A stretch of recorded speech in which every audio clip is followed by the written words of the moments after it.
Hey, Gretchen Wegner here, and I'm wondering, do you find textbook reading like dull and boring?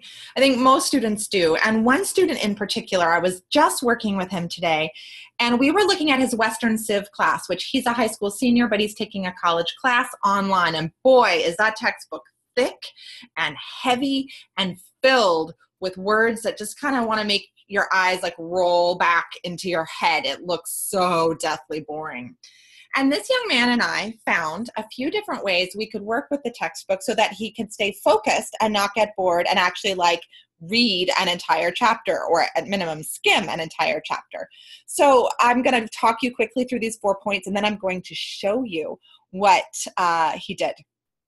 So first of all, I do highly recommend you take notes in some capacity. I know this might seem like a lot of work, but trust me, it's going to keep you focused and actually help you save time, because you know how you read 3 paragraphs and realize you haven't read a thing and have to go back and reread those paragraphs. If you're taking notes, it keeps you a little bit more focused.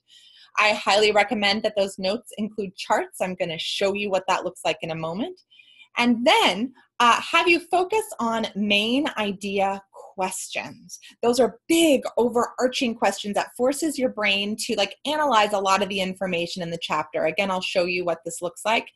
And then finally, read with the final exam in mind. I actually should have said read and take notes with the final exam in mind, because sometimes it feels like, oh God, I don't want to do this work now. But if you tell yourself, if I do this work now, there's less studying that I'm going to have to do later because I'm making my quizzable study tools now, then it sometimes helps you motivate just a little bit better. So let's look at this student's document. And hold on, I don't want you to see my whole messy desktop. I realized I hadn't prepared that. So I wanted to clean things up. Alrighty, so here we go. Going to share my screen and show you what this looks like. So this is an actual Google spreadsheet or Google Doc that my student made during our sessions today. So we were looking at the online information for his class, and we noticed that the teacher has already provided the study guide for the midterm. How amazing is that? And the study guide includes these questions right here. So these are all the main questions that he's going to need to be responsible for on his midterm exam. So I thought, oh my goodness, aha, let's transfer these questions to a Google Doc so you can actually take notes using these questions. And that will help keep you focused. So that's the first thing we did.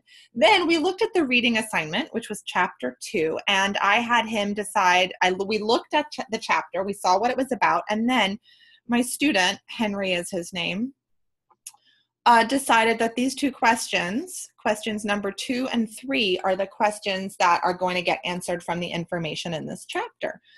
So let's come up here now, and I want to show you what we did. So here's question number 2. And compare and contrast the administrative structure and attitudes towards subject peoples of the Assyrian and Persian empires. So we looked at that question. We thought, how would we turn this into a chart if we could?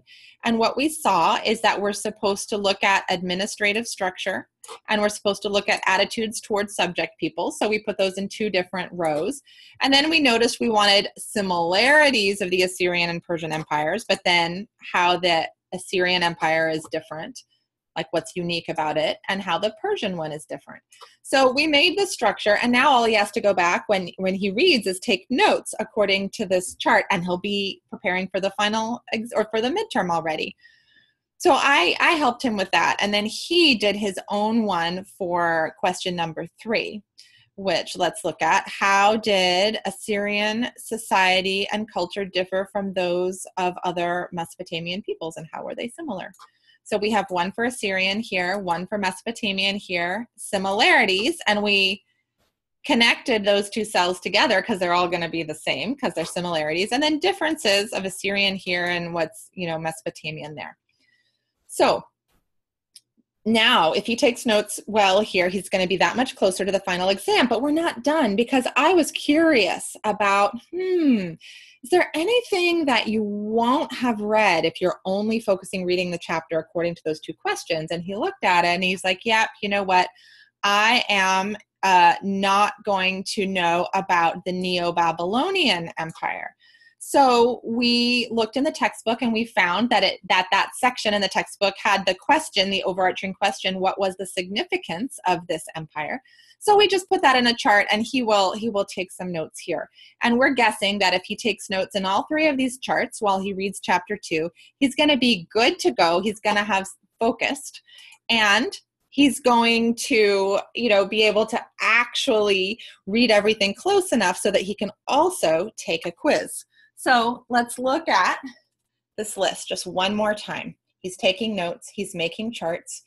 He is taking notes on big questions, and he's got the final exam in mind. So I hope this is one example for you of lots of different ways you can keep yourself focused when reading a long, boring textbook chapter.